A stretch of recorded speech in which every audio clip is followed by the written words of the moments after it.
Today we will discuss permutation and combination. Before explaining permutation and combination, we will discuss about fundamental principle of counting. What is fundamental principle of counting?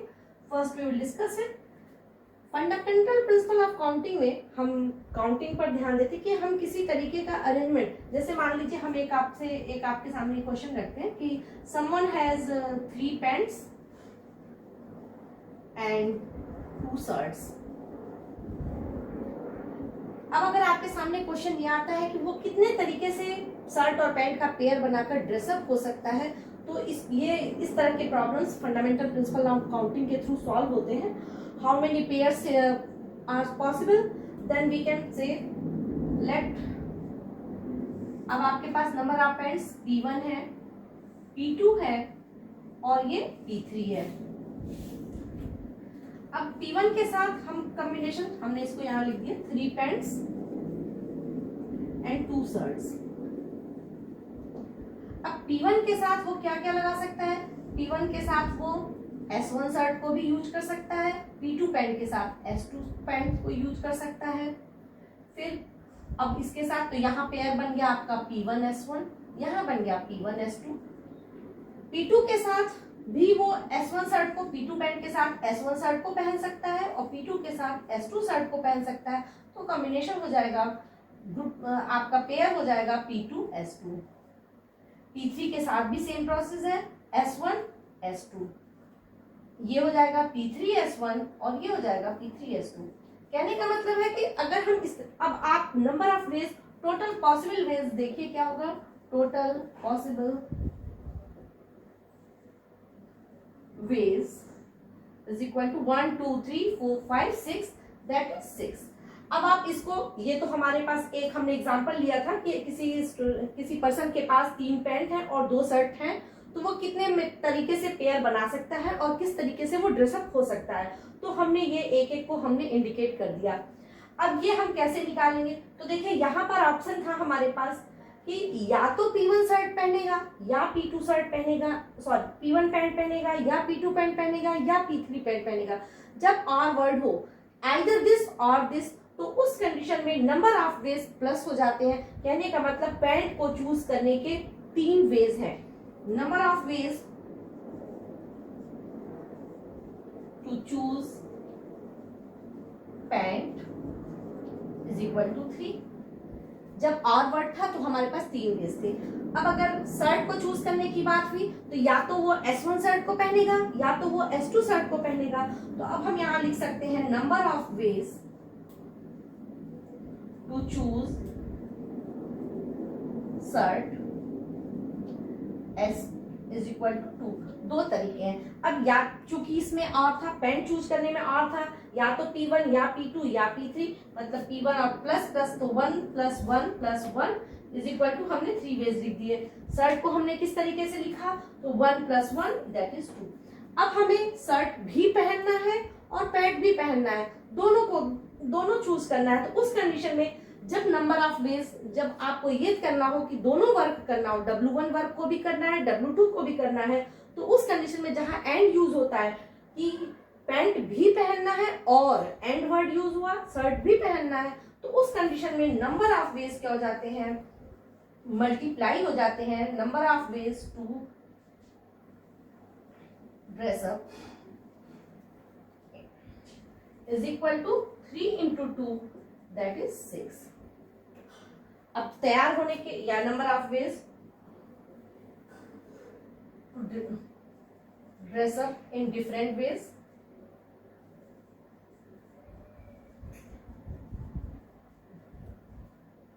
In different way is equal to 3 × 2 6 हो गए। ये 6 तरीके हैं। तो अब हम इसी को जनरल वे में समझाने की कोशिश करेंगे। ये हमने एक पर्टिकुलर एग्जांपल के थ्रू समझाया है, आपको समझ में आ गया होगा कि किस तरीके से हम इसको यूज करते हैं। जहां पर और वर्ड यूज होता है वहां पर हम प्लस का सिंबल यूज करते हैं।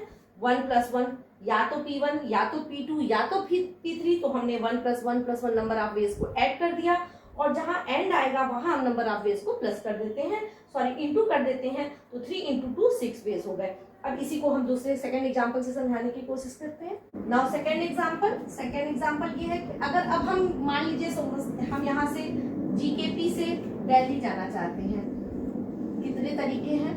मान लीजिए जीकेपी से दिल्ली को जाने के हमारे पास 4 रास्ते हैं।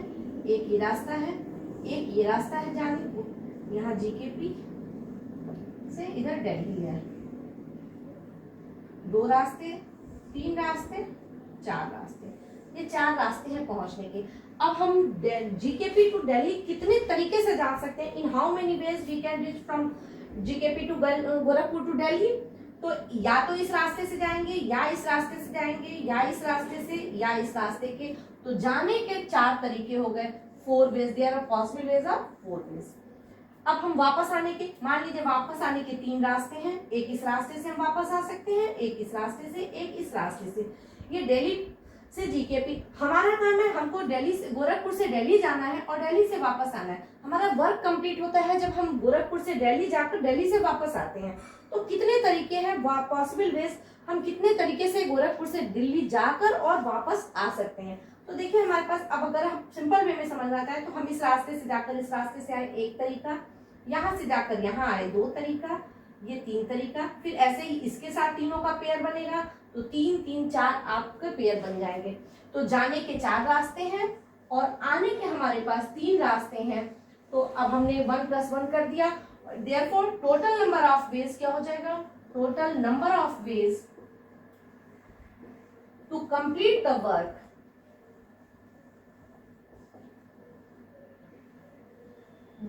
Is equal to 4 × 3 that is 12 ways. अब आप देखिए, एक बार यहां से गया 1 रास्ता, 2 रास्ता, ये 3 रास्ता हो गया, एक 3 यहाँ कंप्लीट हुआ। फिर जब इस रास्ते से हम गए और इससे वापस आए, या इससे आए या इससे आए, तो 3 तरीके ये हैं, 6 तरीके। फिर हम इससे जाके इन 3 तरीके से वापस आए, 9 तरीके हो गए। फिर हम इससे जाकर इन 3 तरीके से वापस आए तो 9 3 12 हो गए। तो हम जिस तरीके से स्टेप वाइज भी कैलकुलेट करते हैं तो ये आता है। तो नंबर ऑफ वेज निकालने का तरीका ये था। तो अब यहाँ पर इसको हम जनरल वे में समझाने की करेंगे। कोई वर्क W है, W को करने के 2 तरीके हैं, एक W1 और एक W2। अगर यहाँ पर और वर्ड हुआ है कि अगर हम उसको W1 या W2 तरीके से कर सकते हैं, therefore number of ways to do the work is equal to W1 + W2 होता है। और जब किसी वर्क W को कंप्लीट करने के 2 तरीके हो, एक W1 हो और एक W2 हो, तो उस कंडीशन में, और यहाँ एंड वर्ड यूज हुआ है, W1 और W2 तरीके हैं, दोनों तरीके हैं, उस कंडीशन में number of ways to do the work is equal to W1 × W2। यहाँ ये तरीका हो जाता है। तो ये जनरल तरीके हो गए। 2 एग्जाम्पल से हमने इसको एक्सप्लेन किया है। ये फंडामेंटल प्रिंसिपल ऑफ काउंटिंग है। अब हम 2 क्वेश्चन के कुछ एग्जाम्पल क्वेश्चन से इसको सॉल्व करने की कोशिश करेंगे कि क्वेश्चन इससे कैसे सॉल्व होते हैं। Now I will solve question number 1 of first of exercise 7.1। हम इसका 7.1 का क्वेश्चन आपको एक्सप्लेन करेंगे। फंडामेंटल प्रिंसिपल ऑफ काउंटिंग बहुत इंपॉर्टेंट है परम्यूटेशन को एक्सप्लेन करने के लिए। तो आपको पहले फंडामेंटल प्रिंसिपल ऑफ काउंटिंग को समझना है। हमने 1-2 एग्जांपल्स के थ्रू आपको उसको एक्सप्लेन करने की कोशिश की है। तो आप इसको ये एग्जाम्पल क्वेश्चन देखेंगे। How many 3 digit numbers can be form from the digit? आपको 3 डिजिट नंबर फॉर्म करना है। How many 3 digit numbers can be form from the digit 1 2 3 4 and 5? आपके पास 5 डिजिट दिए गए हैं, 1 2 3 4 और 5, और कह रहा है इससे 3 डिजिट नंबर, कितने 3 डिजिट नंबर फॉर्म हो सकते हैं? हमने ये बना लिया, ये 3 डिजिट नंबर हमको फॉर्म होना है। Assuming that first question number first इसमें दिया गया है, repetition of the digit is allowed. Digit का रिपीटेशन अलाउड है। तो इसका मतलब जब हमको 3 डिजिट नंबर बनाना है तो यह प्लेस कितने तरीके से फिल हो सकता है? अब यहाँ फंडामेंटल प्रिंसिपल ऑफ काउंटिंग ऐसे लगेगा, हम या तो नंबर 1 को लिख सकते हैं, या तो 1 लिख सकते हैं 3 डिजिट नंबर बनाने के लिए, या 2 लिख सकते हैं, या 3 लिख सकते हैं, या 4 लिख सकते हैं, या 5 लिख सकते हैं। जब और वर्ड यूज होगा, अभी हमने लिखा था कि अगर किसी काम को करने के, तो हमारे पास ये 5 तरीके हैं, या तो ये, या तो ये। तो जब हम और वर्ड यूज करेंगे तो नंबर ऑफ वेज प्लस हो जाएगा, मतलब 1 1 1, इसको रखना एक तरीका, इसको रखना एक तरीका। यहाँ ये ध्यान देना है कि हमको 5 लिखने से नहीं मतलब है, हमको नंबर ऑफ वेज जानना है कि कितने तरीके हम अप्लाई कर सकते हैं। तो या तो हम 1 लिख सकते हैं, 1 को लिखने का एक तरीका, 2 को लिखने का एक तरीका, 3 को लिखने का एक तरीका, 4 को लिखने का भी एक तरीका और 5 को भी लिखने का एक तरीका। तो इसका मतलब इस पर नंबर लिखने के 5 तरीके हैं। ये 5 तरीके से हो सकता है। थोड़ा सा स्पेस ले लिया आपने। अब हम सेकंड प्लेस को फिल करना चाह रहे हैं। तो सेकंड प्लेस में भी अब यहाँ लिखा है repetition of the digit is allowed. हम जो नंबर यहाँ लिख सकते हैं, अब यहाँ लिखा तो हमने कोई एक नंबर ही है, लेकिन तरीके 5 हैं। ये वेज को रिप्रेजेंट कर रहा है, 5 वेज है। इस प्लेस को फिल करने के 5 वेज हैं। अब हम सेकंड प्लेस को फिल करेंगे, तो इन सेकंड प्लेस में भी हम इन 5 में से किसी एक तरीके से हम उसको फिल कर सकते हैं। इसका मतलब इसको भी फिल करने के 5 तरीके हैं, 5 वेज हैं। अब उसी तरीके से थर्ड प्लेस भी फिल करने के या तो 1 लिखेंगे या 2, तो 1 + 1 + 1 + 1 टोटल 5 तरीके हैं इसको लिखने के। अब आपसे फर्स्ट क्वेश्चन में ये कह रहा है कि repetition of the digit is allowed, then how many 3 digit numbers, therefore number of ways to form 3 digit number is equal to.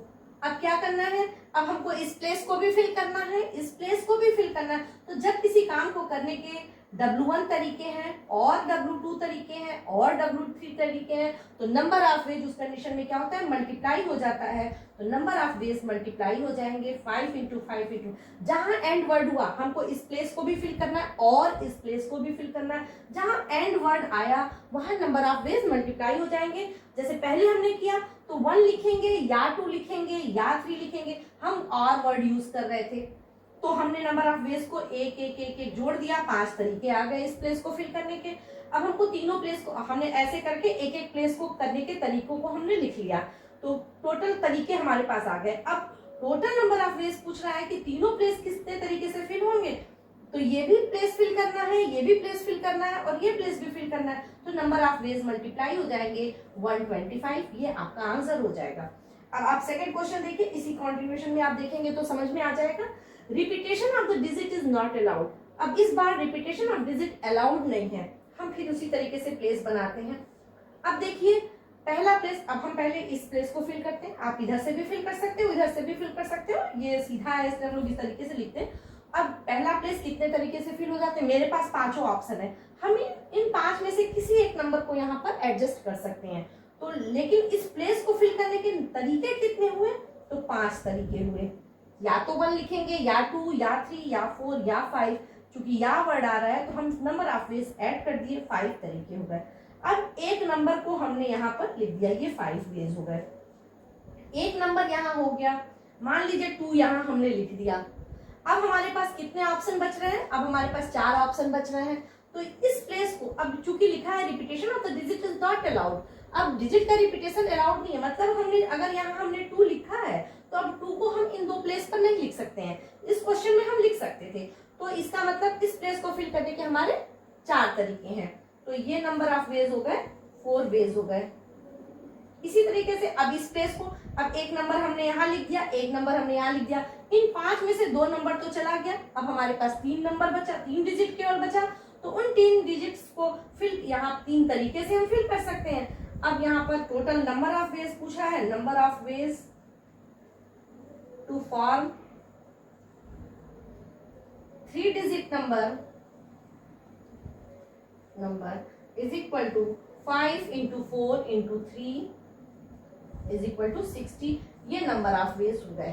तो इस तरीके से हम क्वेश्चन को सॉल्व करते हैं और ये आपको परमुटेशन को एक्सप्लेन करने में, समझने में बहुत हेल्प करेगा कि परमुटेशन हम किस तरीके से करते हैं। तो फंडामेंटल प्रिंसिपल ऑफ काउंटिंग, 2 ही चीजों को आपको ध्यान रखना है, एक आर वर्ड और एक एंड वर्ड। जब हम आर वर्ड यूज करते हैं तो नंबर ऑफ वेज प्लस हो जाते हैं और एंड वर्ड यूज करते हैं तो नंबर ऑफ वेज इनटू हो जाते हैं, मल्टीप्लाई हो जाते हैं। और यहाँ ये भी ध्यान देना है कि जब बच्चे इस तरीके से वैकेंट सीट बनाते हैं, आपके बुक में इस तरीके से सीट को यहाँ इस तरीके से बनाया होगा, हम अपने कन्वीनियंट के लिए एक लाइन बना लेते हैं, आप जैसे चाहो वैसे बनाओ। तो ये ध्यान देना है कि हम यहाँ 5 नहीं लिखे हैं, ये 5 तरीके हैं लिखने के, ये ध्यान देना है। बच्चे कभी कभी कंफ्यूज हो जाते हैं, 5 तो अब हम लिख दिए, अब यहाँ 5 कैसे लिखे, ये नंबर ऑफ वेज है, 5 वेज है मेरे पास। अब इसी तरीके से हम क्वेश्चन नंबर 4 करने की कोशिश करेंगे। How many 5 digit telephone number can be constructed using the digit 0 to 9। हमारे पास 0 से लेकर 9 तक के डिजिट है। 0 1 2 3 4 5 6 7 8 9। If each number starts with 67 and no digit appears more than 1, अगर हर नंबर आपसे पूछ रहा है कि 5 डिजिट नंबर फॉर्म करना है, लेकिन एक कंडीशन दे दिया है कि वो स्टार्टिंग के दो प्लेस को, इधर से 1000 प्लेस पर जो दो डिजिट आ रहे हैं उनको उसने फिल कर दिया है। कह रहा है 67 से ही स्टार्ट होगा। दो प्लेस तो उसने ऑलरेडी फिल कर दिया है, हमको सिर्फ 3 प्लेस को ही फिल करना है। लेकिन उसके बाद उसने कंडीशन अप्लाई कर दिया है। कंडीशन कह दिया है if each digit starts with 67 and no digit appears more than once, और कोई भी डिजिट दो बार से एक बार से ज्यादा न आवे। अब हमारे पास वैसे तो हमारे पास कहने को 10 डिजिट्स थे, हम इन 10 डिजिट्स में से किसी भी डिजिट को यहाँ पर फिल कर सकते थे, लेकिन उसने यहाँ पर फिल कर दिया, फर्स्ट और सेकंड प्लेस फिल कर दिया। हमको 3 प्लेस को फिल करना है, लेकिन चूंकि यहाँ लिखा है नो डिजिट अपीयर्स, इसका मतलब हम 6 और 7 को फिल नहीं करेंगे। तो हमारे पास ऑप्शन कितने हुए, या तो हम यहाँ 0 लिखेंगे, या 1 लिखेंगे, या 2 लिखेंगे, 3। तो इस प्लेस को फिल करने के कितने तरीके हैं, 1 2 3 4 5 6 7 8 तरीके हैं। तो ये प्लेस ये 8 वेज से फिल हो सकता है। 8 तरीके हैं इसको फिल करने के। अब 8 में से एक कोई डिजिट हमने यहाँ लिख दिया, तो इस प्लेस को फिल करने के कितने तरीके हुए, तो 7 वेज हो गए, और इस प्लेस को फिल करने के 6 वेज हो गए, एक माइनस हो गया। Therefore total number of ways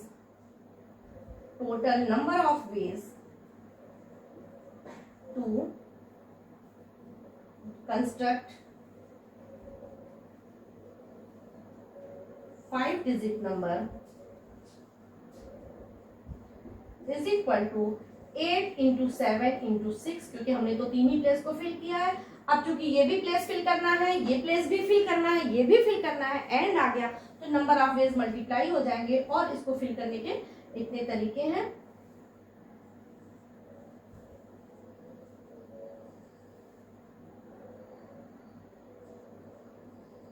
ये हो गया, टोटल नंबर ऑफ वेज आ गया।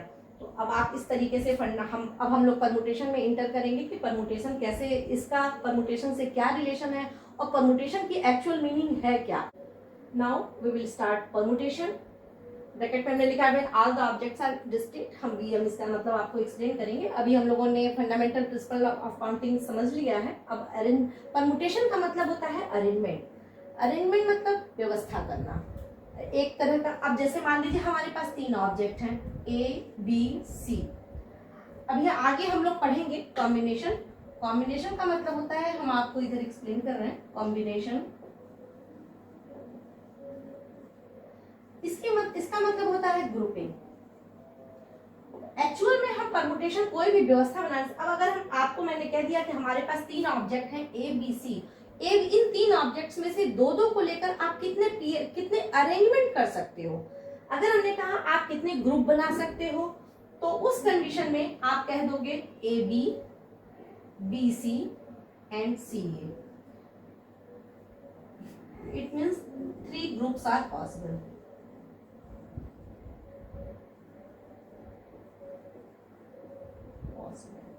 लेकिन अगर हम कहें कि आप कितने तरीके से अरेंजमेंट कर सकते हो, तो अरेंजमेंट का मतलब एक ए बी है, और ए बी के साथ हम ए बी एक अगला अरेंजमेंट करेंगे बी ए।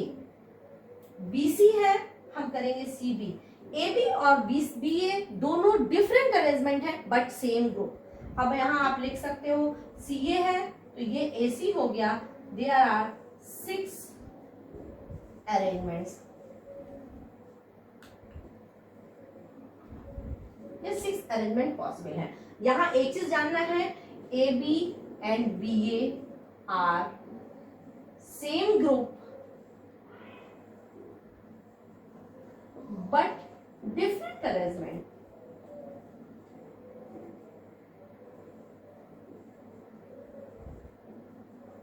ये सेम ग्रुप है लेकिन अरेंजमेंट डिफरेंट है। तो अब आपको यहाँ ध्यान देना है, पहले हमने ग्रुपिंग किया, इसी ग्रुपिंग को आगे हम लोग एक्सप्लेन करेंगे कॉम्बिनेशन में, और फार्मूला हम लोग डिराइव करेंगे, वो टेक्स्ट है। अभी हम ये समझे कि अरेंजमेंट किस तरीके से करेंगे। तो अरेंजमेंट करने के लिए ग्रुप तो हमने बना लिया, दो दो का पेयर हमने बना लिया, और उसके बाद से अब जैसे मान लीजिए ए बी सी 3 है, एक ग्रुप बना लिया, 3 का एक ग्रुप है, लेकिन अरेंजमेंट कुछ आ जाए, एक बार आप बी को पहले लिखोगे, एक बार आप सी को पहले लिखोगे, फिर सी बी ए हो जाएगा, फिर यहाँ पर ए सी बी हो जाएगा, ये बी सी ए हो जाएगा। ये 6 अरेंजमेंट पॉसिबल है। तो अरेंजमेंट और ग्रुप की बात करिए तो A B C, B A C A B सभी सेम ग्रुप हैं। तो ग्रुप तो सेम है, लेकिन एक ग्रुप में हम 6 तरह के अरेंजमेंट कर सकते हैं। तो अब आपको यहाँ ध्यान देना है कि अरेंजमेंट और ग्रुपिंग में क्या अंतर है, मीन्स परमुटेशन और कॉम्बिनेशन में क्या डिफरेंस है, यही बताने के लिए हमने यहाँ पर कॉम्बिनेशन वर्ड भी आपको यूज किया है। तो आपको ध्यान देना है कि अगर 3 ऑब्जेक्ट्स में से हमको 2 ऑब्जेक्ट को लेकर, अगर हम आपसे कहें कि 3 ऑब्जेक्ट हमने दिया है और 4 की ग्रुपिंग किया जाए, तो ये पॉसिबल नहीं है। तो यहाँ पर अभी हम जब जनरलाइज इसको करेंगे तो आपको समझ में आएगा।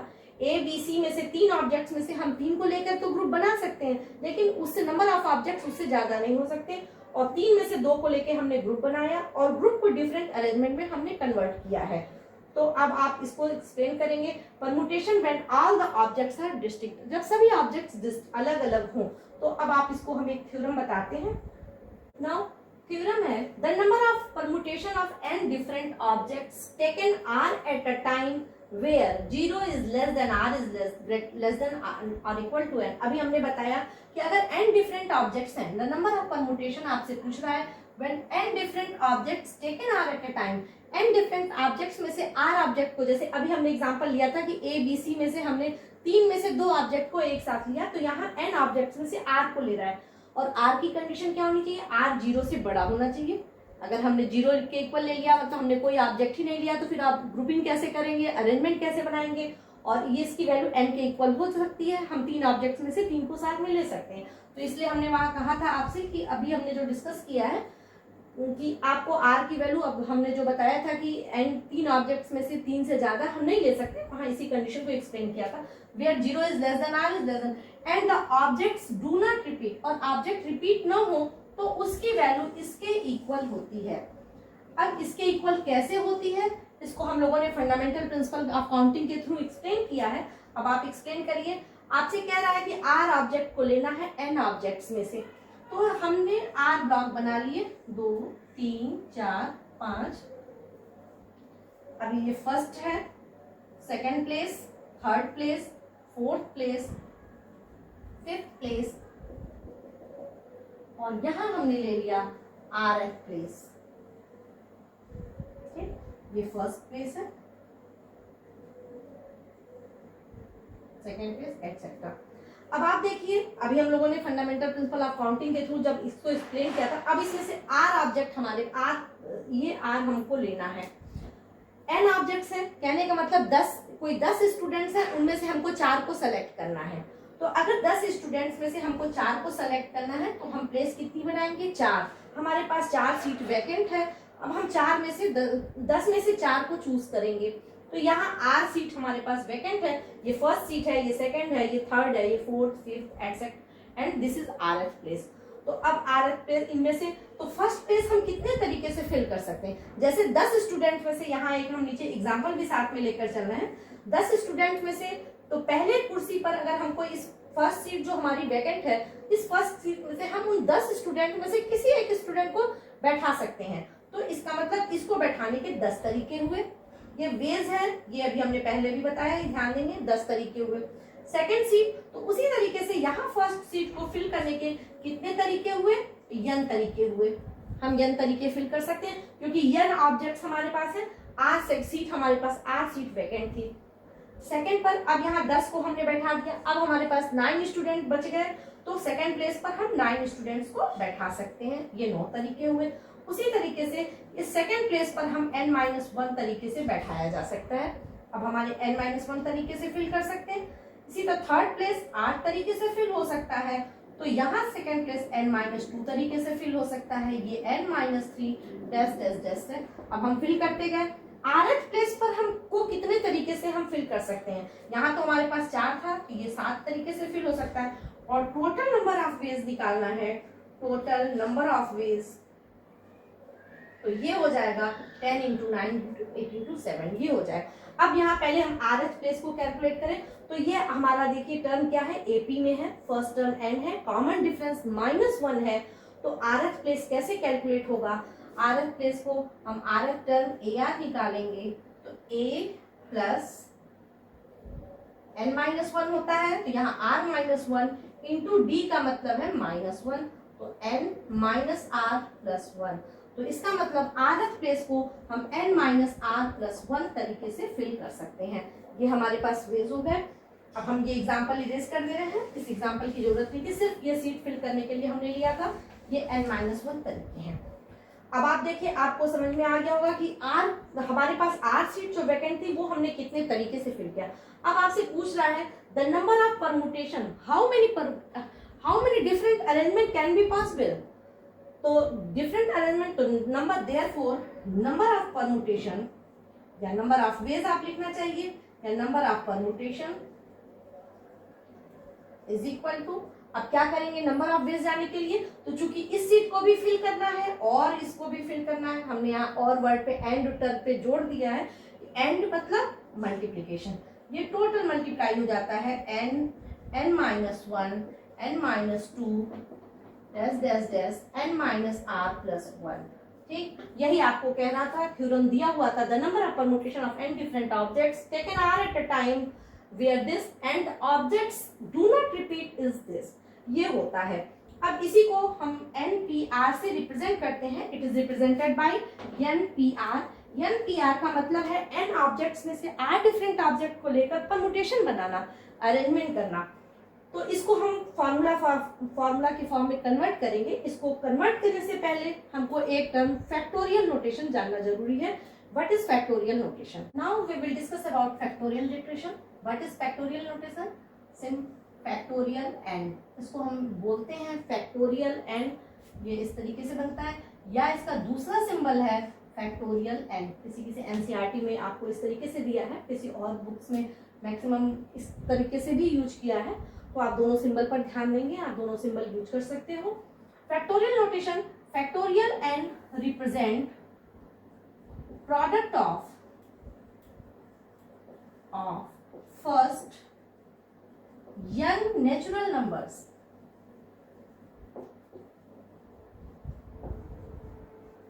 ये n नेचुरल नंबर्स का प्रोडक्ट होता है। It means factorial n is equal to 1 into 2 into 3 into 4 dash dash dash into n। n के पहले n-1 आप लिख सकते हो, ये n नेचुरल नंबर्स का प्रोडक्ट होता है। It means factorial 5 is equal to 1 into 2 into 3 into 4 into 5। Similarly you can write factorial 9 is equal to 1 into 2 into 3 into 4 into 5 6 7 8 and 9। ये हो गया। अब इस चीज में हम एक चीज देखें, हम लोग नॉर्मल वे में क्या लिखते हैं, इसको लिखने का, अब आप है तो ये product of first and natural numbers, हम इसको उल्टे ऑर्डर में भी इस तरीके से भी लिखते हैं, 5 इंटू 4 इंटू 3 इंटू 2 इंटू 1, ये लिखा जाता है। दोनों तरीका है, आप डिसेंडिंग ऑर्डर में लिखिए या असेंडिंग ऑर्डर में। क्वेश्चन करते समय डिसेंडिंग ऑर्डर ज्यादा कन्वीनियंट लगता है, तो हम लोग डिसेंडिंग ऑर्डर यूज करते हैं। अब जैसे डिसेंडिंग ऑर्डर में हमने इसको लिख दिया 9 into 8 into 7 into 6 into 5 into 4 into 3 into 2 into 1। अब देखिए, अगर हम 9 को छोड़ दें और यहां से देखें तो ये क्या है, 1 से लेकर 8 तक के नेचुरल नंबर का प्रोडक्ट है। इसका मतलब हम इसको 9 इंटू फैक्टोरियल 8 भी लिख सकते हैं, इसको 9 इंटू फैक्टोरियल 8 लिखा जा सकता है। अगर हम इन दोनों को छोड़ दिए होते तो कहने का मतलब 9 इंटू 8 रहने देते तो ये इतना फैक्टोरियल 7 होता, हम इसको फैक्टोरियल 7 भी लिख सकते हैं। तो हम अपने क्वेश्चन के अकॉर्डिंग इसको जैसी जरूरत हो, जैसे मान लीजिए आपका क्वेश्चन कहता है factorial 10 upon factorial 7, calculate the value of this, तो अब इसकी वैल्यू हमें कैलकुलेट करनी है, तो हमें फैक्टोरियल 10 और फैक्टोरियल 7 सबको एक्सपेंड करने की जरूरत नहीं है।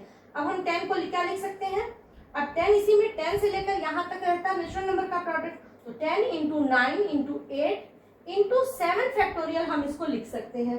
हमको इससे ज्यादा लिखने की जरूरत नहीं है, अपॉन 7 फैक्टोरियल तो नीचे था ही।